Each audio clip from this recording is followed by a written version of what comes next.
Maligayang pagbabalik mga kasolida, viral referee umami na, binayaran na Marlon Tapales, rematch kay Inoue. Cuadro Alas Channel Casimiro, number 1 na, nilampaso si Marlon the Nightmare Tapales. Naoya Inoue, tatakasan na ang 122 pounds division. Para sa ating unang balita mga kasolida, viral at trending ngayon sa kasalukuyan ng referee nga si Tony Weeks dahil nga sa mga ginagawa nitong early stoppage sa laban niya nitong si Virgil Ortiz kontra kay Frederick Lawson. Doon pa lang, itinigil na nga agad nitong si Tony Week ang bakbakan. Marami nga nagsasabing early stoppage nga daw ang ginawa nitong si Tony Week. Kaya naman, walang kahirap-hirap, panalo agad si Ortiz sa round 1 ng bakbakan. Sa laban naman itong si Rolly Romero at itong si Barroso, ganun din ang ginawa nitong si Tony Week. Napakaaga din ng pagtigil sa bakbakan. Sa katunayan ay lamang pa nga si Barroso kay Romero, pero sa ginawa ni Tony Week, panalo nga itong si Rolly at siya ang lightweight WBA champion. Heto pala ang totoong dahilan mga kasolid kung bakit mahilig na sa early stoppage itong si Tony Week. Nangyari nga ito sa laban ni David Morrell kontra kay Aidos Yerbos Hinuli. Mapapansin nga natin sa laban mga kasolid na sobrang bugbog ang inabot nitong si Aidos kay David Morrell, at sa katunayan itong si Tony Week ang referee sa bakbakang ito mga kasolid, na kung saan nagtamo ng brain damage itong si Aidos. Dahil nga dyan ay tila nagkaroon ng phobia itong si Tony Weeks at request nga ng mga boxing fans kailangan ng magretiro. Samantala, Japanese monster na si Naoya Inoue at kasalukuyang undisputed champion sa super bantamweight division nire-request na nga ng mga US media na umakyat na ng featherweight division upang mas subukan na talaga kung totoong monster itong si Naoya Inoue. Harapin niya nga daw ang mga kampiyon sa featherweight division tulad nitong si Ray Vargas, ang WBC champion. Narito rin itong si Brandon Figueroa at kasalukuyang WBC interim world featherweight champion.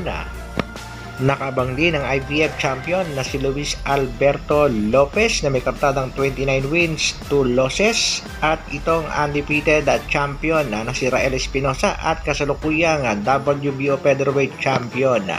Wala na nga daw dahilan pa itong si Naoya Inoue na mag-stay pa sa super bantamweight division dahil nakuha na ang undisputed. Inaabangan din siya nitong si Stephen Fulton sa featherweight division na gustong makabawi dito sa Japanese monster na kasalukuyan ay nasa number 3 ranking ng WBA featherweight division. Dahil dyan, marami nga ang nagsasabing baka isang laban lang itong si Naoya Inoue sa super bantamweight division kontra nga sa Mexican bad boy na si Luis Pantera Neri, at pag na-dispatcha itong si Neri, aakyat na ng featherweight division. Tuluyan na ang tatakasan ng Japanese monster ang totoong malalakas sa super bantamweight division tulad nga nitong si Murodjun Akhmadileb, at syempre ang nag-iisang angas ng Pinas, Cuadro Alas Janriel Casimiro.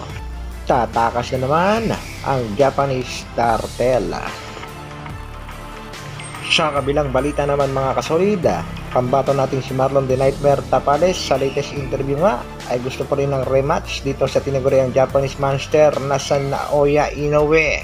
Kung bibigyan pa nga raw ng pagkakataon para sa rematch itong ating kababayang si Tapales kontra nga dito kay Naoya Inoue, ay willing nga ulit itong ating pangbatong si Tapales. Marami daw siyang natutunan sa kanyang pagkatalo dito sa Japanese monster, at dahil nga dito mga kasolid ay nakita daw niya ang kahinaan ng tinaguriang Japanese monster na si Naoya Inoue.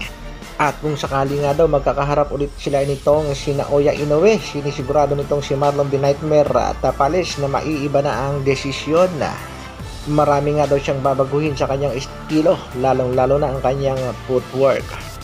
Pero banat ng karamihang boxing fans, huwag na lang maghangad ng rematch dito sa Japanese monster na si Naoya Inoue, dahil kung sakali bugbog pa rin ang aabutin daw ng ating pangbatong si Tapales. Kahit anong style pa raw ang gawin ng ating pangbatong si Tapales kontra dito kay Naoya Inoue, ay wala pa rin daw siyang kapanapanalo sa bakbakan sa tinaguriang halimaw ng Japan. Sa kabilang dako naman mga kasolid, Marlon the Nightmare Tapales inilampaso ng ating kababayang si Janriel Casimiro sa ranking yan mga kasolid. Sa latest update ng BoxRec sa Super Bantamweight Division, nasa pangatlong pwesto ang ating pangbatong si Cuadro Alas, samantalang si Tapales nasa pang-anim. At sa latest update ng World Boxing, nandito nga ang top 10 mga kasolid. Nangunguna pa rin si Terence Crawford, pangalawa si Canelo Alvarez. Nasa pang 26 nga ang ating pangbatong si Donald Casimiro at kasalukuyang number 1 sa Pilipinas sa mga active boxers. Ito namang si Marlon Tapales ang pumangalawa, number 38 sa ranking. Number 3 sa Philippine ranking ang ating pangbatong si Mark Magsayo. At number 81 naman sa World Boxing ranking. Nasa pang-apat na pwesto ang ating pangbatong si Vincent Astrolabio at number 141 sa World ranking. At ang panglima nga mga kasolid ay itong si Nonito Donaire Jr. at number 149 sa World Boxing ranking. Isa itong patunay mga kasolid ng ating pangbatong si Angas ng Pinas, ang pinakamagaling sa mga active boxer sa Pilipinas. Kaya naman, tiwala pa rin sa kanya itong Treasure Boxing Promotion. At nangako nga ang ating pangbatong si Alas na sa susunod niyang laban ay muli nating makikita ang angas nitong si Cuadro Alas. Banat nga ni Cuadro Alas, it's my boy. Hintay lang tayo sa announcement ng Treasure Boxing Promotion. Bumanat naman itong bata ni Mr. Sean Gibbons at sinabi nga tune up fight lang daw ang laban ng ating pangbato nga si Angas ng Pinas. At barya-barya nga lang daw ang kinikita.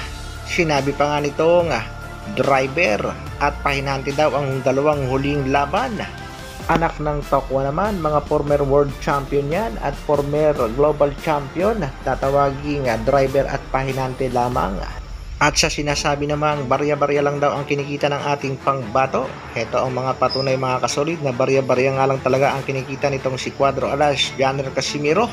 Nakabili lang naman ng dalawang bagong sasakyan at inirigalo pa ang isa sa kanyang kapatid na si Jason Casimiro.